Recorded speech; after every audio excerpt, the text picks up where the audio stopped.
Howdy, friends. Okay, I said no more updates, but this is going to be the last update, I think. um, I thought I had put together what would be the final product. But for whatever reason, the hips decided to go really loose on me now. So now I've got to make the geometry in there a little bit more rigid. Not a big deal, but disappointing that, I was pretty much thought I was ready to go. Um, is what it is. We'll get that fixed. Same thing with the joints in the feet and the ankles. I actually tightened them all up a little bit because when she was standing, it had a tendency to be a little bit loose. So actually, the swivel on the foot now. Let's see if you can hear it.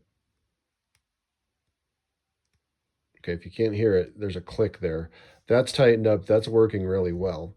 I added, I think, a little bit too much rigidness in the ankle part of this because as you can see, as I start to move it, you can kind of see the joint expand, and that's actually busted a couple of these. This one actually broke. I had to glue it just for the sake of the video. So I'm gonna thin that up a little bit, redo that, but I really need that to actually be strong, which is the whole reason I did what I did there in the first place.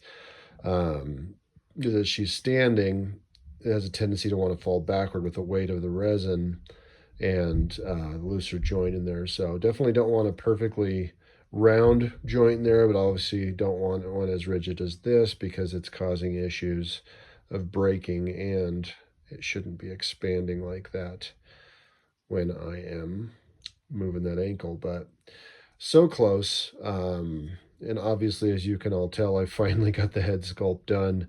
I really struggled with this. I actually struggle with sculpting women. I actually drawn women for years, which I felt like I was pretty good at. But when I moved into the 3D world, I really struggled not making them look masculine. So working on softening up the features and everything. But I feel like she turned out pretty beautiful after multiple tries. um, the Leku does inhibit articulation a little bit towards the back, but she has quite a bit going forward and side to side as well. It's like, oh, I was curious. I have a feeling my kids are about to come in to interrupt. But anyway, got the red resin. I'm not as happy as I should be with it.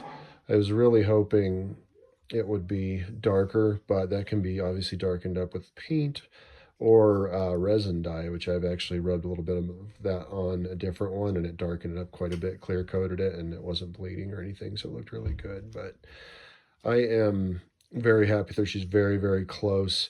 I'm going to have to pull off here for about a week to finish up my summer swap figure, so I'm not late with that. But when the time comes, she'll be ready to paint, and then I'm hoping to have these available on my Etsy store in July.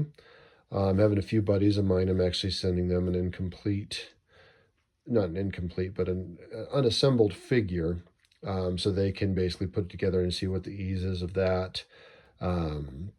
See if they're good with that without breaking anything, see how well it went for them. That way I can offer just the kits if people want to assemble them themselves, and then obviously an assembled unpainted figure, and then an assembled and painted one as well. So a lot of work really goes into assembling it, obviously printing, washing, curing, assembling.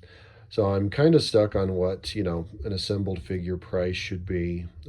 It's obviously going to be worth my time, but obviously not break the bank for everybody else. So any thoughts on what you think would be a great price for an unassembled figure, an assembled one, and then assembled and painted? I would definitely open to reasonable suggestions. So let me know in the comments. I appreciate it. And hopefully, so next time you see her, she's going to be exactly how she needs to be and painted. Thank you as always for watching. I appreciate you.